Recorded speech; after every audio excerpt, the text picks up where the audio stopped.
Jangan lupa like, komen, dan subscribe channel YouTube TVRI Bengkulu dan nyalakan lonceng notifikasinya.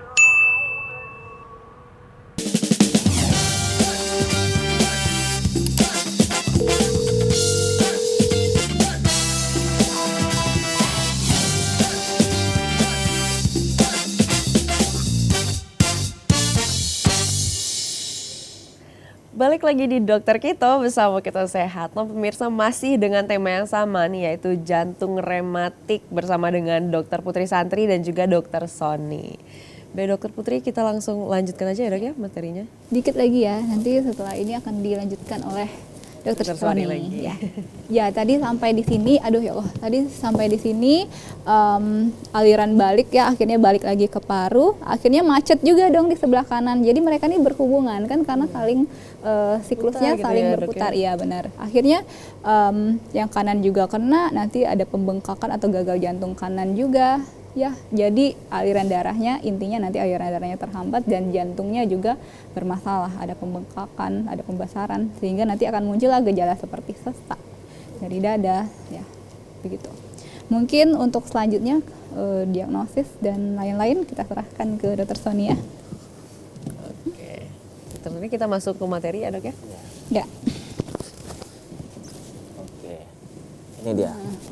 Mungkin setelah tadi secara umum dijelaskan terkait bagaimana proses jalannya penyakit, di sini kita bakal menjelaskan tentang kriteria-kriteria terkait penyakit jantung rematik itu sendiri yang bermula dari demam rematik. Nah, ini. Jadi benar ya. Jadi ini diakibatkan oleh infeksi bakteri yaitu golongan SBHA. Singkatnya gitu aja ya. Panjang kan namanya SBHA. Jadi gitu. Nah, SBHA ini memang unik sekali, dia bisa menginfeksi, membuat sistem imun kita ini jadi menyerang diri sendiri bahkan, jadi autoimun dia gitu.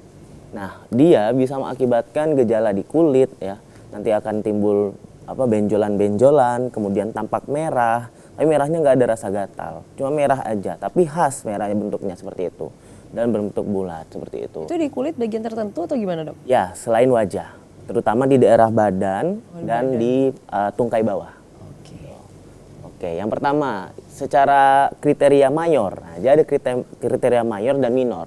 Kalau mayor, dia biasanya akan melibatkan banyak sendi. Ya, yang J, ya, ada namanya kriteria Jones. Ya. Oke, ada biar unik, ya, dibuat Jones. Ini sesuai penemunya sih sebenarnya gitu. Jadi yang pertama, dia bakal ada nyeri sendi, banyak melibatkan sendi. Terutama sendi-sendi besar, di mana nanti akan terasa nyeri, panas, seperti itu. Sehingga mengakibatkan disfungsi dari persendian itu sendiri. Akibatnya apa? Dia susah gerak, ya, susah beraktivitas, seperti itu. Yang pertama. Kemudian yang kedua, looks like a hurt myocarditis. Jadi dia akan menyerang jantung, mengakibatkan rasa nyeri, rasa tidak nyaman, seperti itu. Karena apa tadi? Karena ada gangguan tadi yang dijelaskan sama Dokter Putri, bahwasanya nanti ketika SBHA ini, bakteri ini bakal menginfeksi ke jantung, dia akan mengakibatkan kerusakan di jantung, terutama di bagian katup. Ya, katupnya banyak, terutama di bagian katup mitral. Seperti itu. Akibatnya nanti akan ada muncul gejala-gejala rasa tidak nyaman, nyeri dada, ya. Bahkan yang paling parah itu sesak dan mengakibatkan kejadian gagal jantung. Itu yang ditakutkan.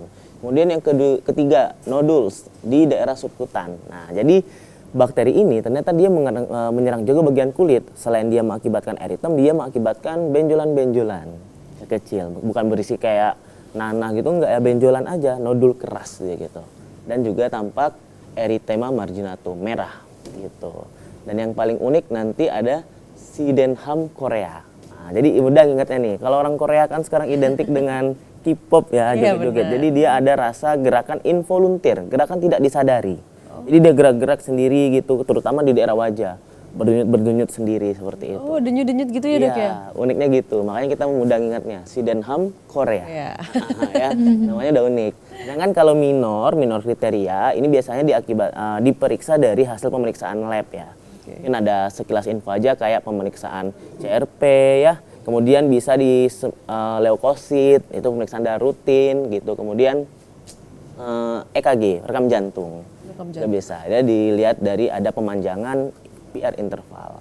Kemudian demam dan kadang selain kan tadi kalau kita bilang yang J itu dia poliartralgia, poliartritis. Jadi banyak mengakibatkan sendi.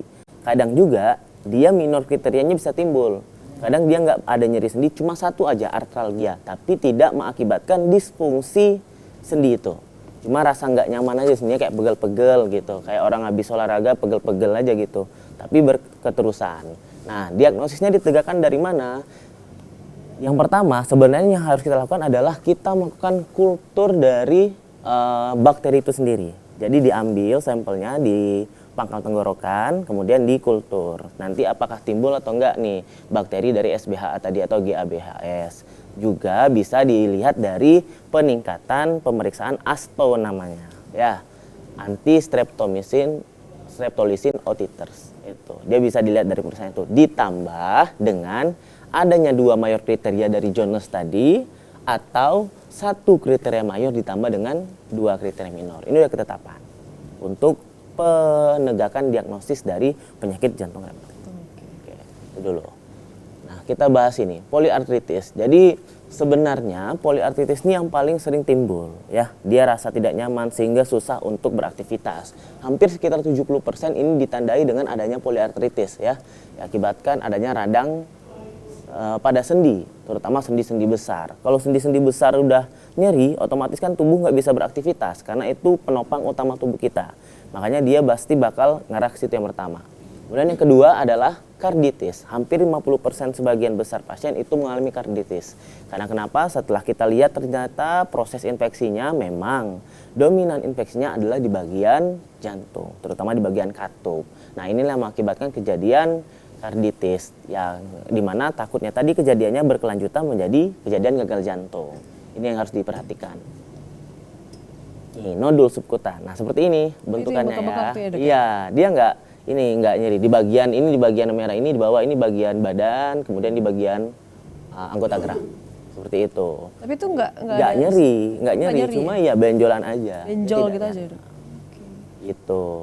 Kemudian ini yang merah-merah di badan ya, kelihatan bentukannya unik, dia bentukannya bulat ya, tengahnya sedikit bersih kayak jamur ya, bentukannya. Kemudian yang ketiga adanya yang terakhir Sydenham Korea, gerakan yang tidak disengaja atau tidak bertujuan. Jadi memang nggak sadar tiba-tiba gerak, terutama di sekitar otot wajah atau juga di bagian ekstremitas. Bentukannya kayak gini. Nah, mukanya suka berdenyut-denyut sendiri ya gitu. Terus kaki tangannya gerak-gerak sendiri, gerakan involuntir. Kaki tangan juga, Dok? Iya, bisa ekstremitas. Makanya dibilang Sydenham Korea. Jadi orang kalau anak-anak kedokteran tuh mudah ngingatnya karena ingat aja kalau orang-orang Korea gitu kan. Iya, aktif seperti ini. Gitulah kira-kira. Itu secara general untuk kejadiannya. Nah, ini yang mungkin harus diperhatikan. Sebenarnya simpelnya adalah penyakit ini tuh diakibatkan karena infeksi berulang dari saluran pernapasan akut yang tidak ditata laksana dengan tepat. Itu dulu. Jadi kita harus kasih tahu masyarakat bahwasanya jangan pernah menganggap simpel kejadian ini, terutama pada anak-anak.